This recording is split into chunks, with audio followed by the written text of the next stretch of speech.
Doctor care homeopathy అన్ని బ్రాంచ్ల్లో free consultation మరియు 25% అన్ని మందులపైన గొప్ప డిస్కౌంట్. ఎన్ని చోట్ల నుంచి జనసేన పోటీ చేయబోతుంది. ఒకవేళ ఊహించినట్టు మీరందరూ ఊహించినట్టు గవర్నమెంట్ ఫామ్ అయితే డిప్యూటీ సీఎం పవన్ కళ్యాణ్ గారు అవుతారా? When there is an alliance, they are bound to have hiccups. There's nothing as a perfect or గొడవలు లేని రిలేషన్షిప్ అనేది ఇంపాసిబుల్. కొడుక్కి తల్లికి చిన్న చిన్న ఇష్యూలు ఉంటాయి, భార్య భర్తల మధ్యలో గొడవలు ఉంటాయి, అక్క చెల్లెల మధ్యలో గొడవలు ఉంటాయి, అన్న తమ్ముడి మధ్యలో గొడవలు ఉంటాయి. Okay, so how confident are you now for the coming elections? Telugu Desam party ఇప్పుడు in alliance with Janasena, how is going to emerge? To what level, to what extent? Because రెండు డిఫరెంట్ పార్టీలు, డిఫరెంట్ ఐడియాలజీలు కూడా ఉన్నాయి. మేబీ ఒక కామన్ ఐడియాలజీతో మీరు కలిసి ఉంటారు, బట్ ఐడియాలజీస్ డిఫరెంట్ ఉంటాయి.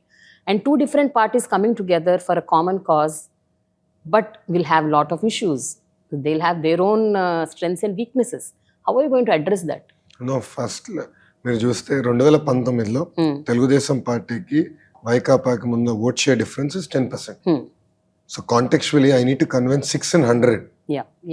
That is the first point. Second, జనసేనకి I think 6.5 close to 6.7% vote share వచ్చింది total Andhra Pradesh. So together we are now a formidable opposition. And మా ఎజెండా ఒకటే, రాష్ట్రం. మా ఎజెండా ఒకటే, ఆంధ్ర ప్రజల గురించి. నువ్వు కొత్తగా పెళ్ళైనప్పుడు గొడవలు లేకుండా ఉన్నావు కదా. ఇప్పుడు I have been now married for 16 years, but we fight on trivial issues. That is life. That is the beauty of life. That is the journey. So పెళ్లి బిట్వీన్ ఇద్దరి మధ్యలోనే గొడవలు ఉన్నప్పుడు, చిన్న చిన్న విభేదాలు ఉన్నప్పుడు, when there is an alliance, they are bound to have hiccups. There's nothing as a perfect or గొడవలు లేని రిలేషన్షిప్ అనేది impossible.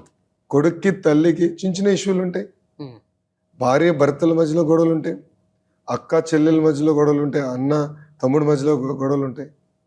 So why are people expecting every relationship or every alliance to be perfectly smooth? Right. చిన్న చిన్న విభేదాలు ఉండొచ్చు, but agenda ఒకటే. It is a meeting of minds and meeting of hearts. Agenda ఒకటి పెట్టుకో. ఓకే, అందుకే కలిసికట్టుగా పోరాడాలి నిర్ణయించుకో. బట్ సీట్స్ షేర్ మీద ఏమన్నా ఒక అండర్స్టాండింగ్ వచ్చిందా? 175 సీట్స్లో ఎన్ని చోట్ల నుంచి జనసేన పోటీ చేయబోతుంది? దాదాపు ఒక అవగాహనకు వచ్చింది, బట్ ఇంకా ఫైన్ ట్యూన్ చేయాల్సిన అవసరం ఉంది. అది నెక్స్ట్ 1 month లో మా తెలుగుదేశం పార్టీ అధ్యక్షులు వారు చంద్రబాబు నాయుడు గారు, అదేవిధంగా పవన్ కళ్యాణ్ గారు కలిసి ప్రకటిస్తారు. ఓకే, ఒకవేళ ఊహించినట్టు మీరందరూ ఊహించినట్టు గవర్నమెంట్ ఫామ్ అయితే డిప్యూటీ సీఎం పవన్ కళ్యాణ్ గారు అవుతారా? అది వాళ్ళిద్దరు నిర్ణయించుకోలేదు, బాబు గారు Chandrababu Naidu garu. It is the party, no you all also will discuss and do it కదా. That will be decided by Telugu Desam party, Chandrababu Naidu garu polit, అదేవిధంగా Pawan garu. They have to decide. It is not for Lokesh to decide కదా. But ఎన్నో సందర్భాల్లో పవన్ కళ్యాణ్ గారు బహిరంగ సభల్లోనే ఒక మాట అంటూ వచ్చారు చాలా సందర్భాల్లో. ఏంటంటే, మీరందరు నా సభలకు వస్తున్నారయ్యా, కొన్ని వేల సంఖ్యలో లక్షల సంఖ్యల్లో వస్తున్నారు, కానీ మీరు ఓట్లు వేయట్లేదు అని అన్నారు ఆయన. చాలా సందర్భాల్లో అన్నారు, this is not converting in to vote అని. తెలంగాణలో జరిగిన ఎన్నికల్లో కూడా అదే జరిగింది. Janasena party could not achieve in 1 seat. So what you have to say about this? అంటే పవన్ కళ్యాణ్ అన్న మాటలు, తెలంగాణలో జరిగిన ఒక దాన్ని మీరు రెఫరెండంగా ఏమన్నా తీసుకుంటారా ఆంధ్రప్రదేశ్ ఎలక్షన్స్కి సంబంధించి? మీరు చూస్తే రాజకీయ నాయకులు అన్న వాళ్ళం మనం నిరంతరం ప్రజల్లో ఉండాలి, ప్రజల తరపున పోరాడాలి. పవన్ కళ్యాణ్ గారు కూడా వారాహి యాత్ర ద్వారా ప్రభుత్వాన్ని ఉతికారేస్తున్నారు, ఆయన ఎజెండాని ముందలు తీసుకెళ్తున్నారు. తెలంగాణకు వచ్చే గల ఆయనకి టైం సరిపోలేదు. he was very busy with Andhra politics. So I believe that is one of the reason. రెండోది అబ్సల్యూట్లీ రైట్, ఇప్పుడు యంగ్స్టర్స్ ఓట్ వేయాలి కదా. ఎందుకు హైదరాబాద్లో majority of them didn't vote? అంటే అందరం కూర్చుని కాఫీ తాగుతాయి, ప్రభుత్వం ఇంతే, మాకు రోడ్లు సరిగలేవు, డ్రైన్లు సరిగలేవు, కరెంట్ 24 గంటలు కరెంట్ ఛార్జీలు పెంచేశారని అందరం కొనుక్కుతాం. కానీ వెళ్ళి ఓట్ అయిపోతే ఎట్లా? ప్రజలు కూడా ఇది సీరియస్గా తీసుకోవాలి. తీసుకొచ్చి ఏదైతే మార్పు ఆశిస్తున్నామో ఎవరు తీసుకురాగలుగుతారు, ఆ మెరుగైన పరిపాలన ఎవరు అందించగలుగుతారు, ఎవరు ఆ వ్యక్తి, ఏ ప్రభుత్వం చేయగలరు, అది ఆలోచించి ఓట్ వేయాల్సిన అవసరం వచ్చింది ఇప్పుడు. And India has one of the largest youth population. So యువత పైన కూడా బాధ్యత ఉంది.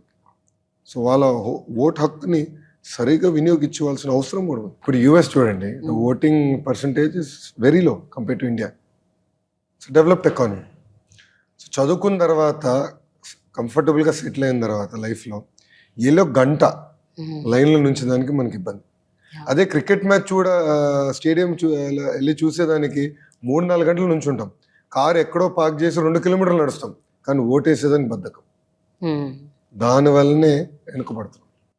ఓకే. వన్ డే ఒక్క పూట 5 సంవత్సరాల్లో ఒక్క పూట ఎన్ని కష్టాలైనా గంట కాదు గంటన్నరైనా పర్వాలేదు లైన్లో నుంచుని ఎస్ నేను ఏదైతే అనుకుంటున్నానో, ఏ ఆశయాలు, వేడు ఐ సీ మై స్టేట్, ఏ పార్టీ అది చేయగలదు, అది నెరవేర్చగలదు, ఆ పార్టీకి ఓటేసేదానికి I will stand extra 1 hour, it is okay అని మనం అనుకోవాలి, భావించాలి. లేదంటే ఏమవుతుంది, ఇప్పుడు నాలాంటి యంగ్స్టర్స్ మేము ఉన్నాం, నేను స్టాన్ఫర్డ్లో చదివా, ఇంకా then what is the incentive for me to work for people? Yeah. ఎందుకు కష్టపడాలి నేను ఇంత? ఎందుకు గొడ్డి చాకరీ చేయాలి? ఎందుకు ఇంత 1000 కిలోమీటర్లు నడవాలి? ఎందుకు ప్రజల సమస్యలు తెలుసుకుని వ్యూహం ఫామ్ చేసుకుని ఆ మార్క్ తీసుకురావాలని ఆశించాలి? అదే కానీ ఇప్పుడు నేను స్టాన్ఫర్డ్ నుంచి 2008లో గ్రాడ్యుయేట్ అయ్యా. మా బ్యాచ్మేట్స్ అందరం చూస్తే the average salary is $2 million. అందరూ బాగా సంపాదిస్తున్నారు, వెరీ వెల్ సెటిల్, ఏసీ రూమ్లో కూర్చొని పని చేయొచ్చు, చౌంట ఒక్క క్షణం కూడా పట్టదు ఎక్సెప్ట్ జిమ్కి వెళ్తే తప్ప. నేను ఆ జీవితం కోరుకుని ఉండొచ్చు, కానీ నేను ఏదైతే నమ్ముకున్నాను, అంటే నేను ఏదైతే నమ్మాను, నేను ఆంధ్ర రాష్ట్రం నంబర్ 1 చేయాలి, పాజిటివ్ లీడర్షిప్ తీసుకురావాలి, బిల్డ్ చేయాలి అని నేను ఏదైతే నమ్ముకున్నానో దానికోసం నేను పోరాడుతున్నాను. దానికి ప్రజలు కూడా సహకరించాలి, ప్రజలు కూడా ఆశీర్వదించాలి, దీవించాలి. ప్రత్యేకంగా చదువుకున్న వాళ్ళు, అర్బన్ యంగ్స్టర్స్ పెద్ద ఎత్తున వచ్చి ఓటు వేయాల్సిన అవసరం ఉంది.